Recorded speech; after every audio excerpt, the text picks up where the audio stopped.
In this video, we're going to discuss Subpart F income of controlled foreign corporations. So companies in the U.S. have an incentive to shift their profits overseas to low tax countries so they can reduce their overall tax bill. So they'll set up a foreign subsidiary in a country like Ireland that has a lower tax rate than the United States, and they'll try and shift all their profits to the subsidiary in Ireland. And so to prevent this, Congress has drafted certain rules, and basically certain types of income of what's called a controlled foreign corporation will be taxed immediately to the U.S. parent company. Okay, so you've got a U.S. shareholder, for example. They own shares in this controlled foreign corporation, and let's say they have Subpart F income of, let's say, $80,000. Okay, and you own 50%. You're a U.S. shareholder, and you own 50% of this controlled foreign corporation, and there's the $80,000 of Subpart F income. You are taxed on your 50% of that Subpart F income, so in this case, it would be $40,000.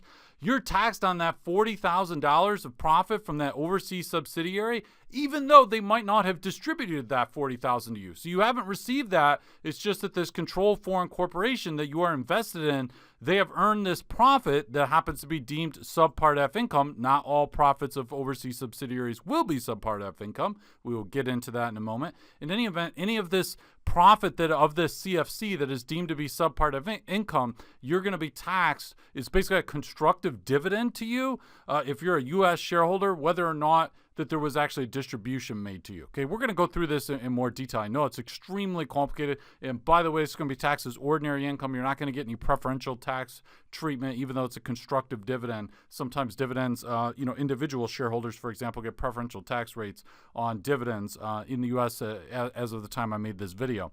Moving on. So what is a controlled foreign corporation, which I've abbreviated here, CFC? So it is a non-U.S. corporation in which at least 50% of the combined voting power of all classes of voting stock, or at least 50% of the total value of all the stock, is owned by U.S. shareholders any day of the foreign company's tax year. Okay, so that's a lot, but again, think about this. So we've got a foreign corporation, and at least half of it is of the stock is basically owned by U.S. shareholders. And you say, well, what is a U.S. shareholder? It's a U.S. person or company that owns at least 10% of the combined voting stock. So we have some company in Ireland, let's say, and you say, you know what? 60% of this is owned by U.S. shareholders. Okay, so that is going to be a controlled foreign corporation. Now, that does not mean that if this subsidiary in Ireland, let's say that they do $200,000 and they have $200,000 in profits, that does not mean that all $200,000 is going to be taxed as a constructive dividend. We have to say, okay, now that we know that this is a CFC, we need to look to say, of that $200,000, how much is Subpart F income? So Subpart F income, that's the part that is going to be taxed as basically a constructive dividend. Okay, and again, if U.S. shareholders have 60%, then they're going to be taxed as 60% of whatever the Subpart F income is. So what is Subpart F income? So there's three things. Okay, so foreign personal holding company income. Here's something. So interest, royalties, those are commonly used as ways to basically shift profits away from the U.S. to a low tax country, to some subsidiary. Basically with the royalties, for example, you set up a company in a place like Ireland, you give all the intellectual property to that company, and then they basically charge the company in the U.S. For the right to use the intellectual property. Or they basically, you have the company in Ireland charging interest to the U.S. Related company, and so they're basically like these are ways to siphon profits away from U.S. to a low tax jurisdiction like Ireland. So royalties, interest, dividends, rent, annuities, any of these are going to be considered Subpart F income. So basically, let's go back to our example here. So this $200,000, if there was a controlled foreign corporation in Ireland and it had $200,000, and let's say that all of that was basically interest income.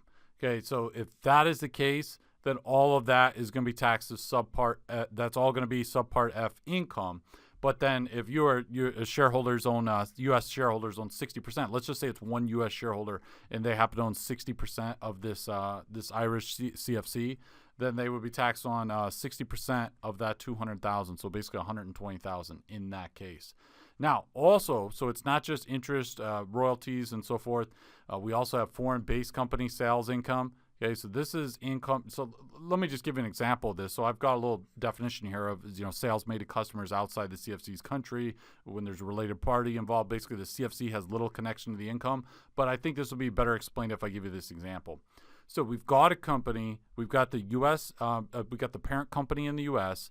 They manufacture some type of inventory. Let's say it's a toy, okay? And then they basically say, okay, well, we're going to sell that to our CFC, so this controlled foreign corporation in Ireland. Okay, so that is a controlled foreign corporation relative to this U.S. parent. The U.S. parent is the shareholder.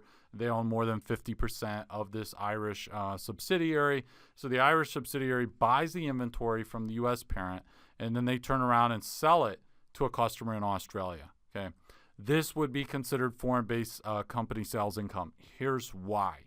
Okay, remember I said that there's little connection to the income for the CFC? Think about this transaction. What did this Irish subsidiary really do?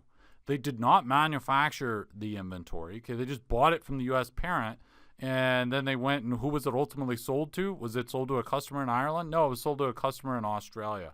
So what is this, the Irish subsidiary here? They really don't have any role in this transaction. So why would a transaction like this even be set up? Why wouldn't it be that the U.S. parent just directly sells to the customer in Australia?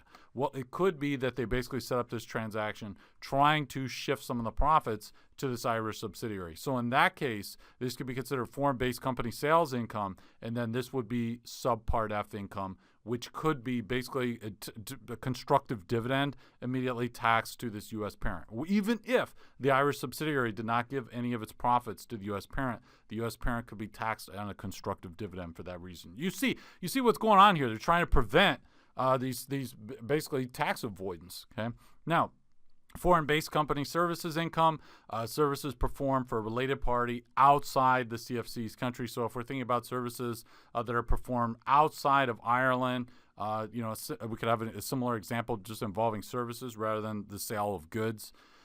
Now, there are a lot of exceptions to think when we think about what is Subpart F and what is not. There are some exceptions to Subpart F income, and I will make another video on exceptions to that. You can see it's a very complicated issue.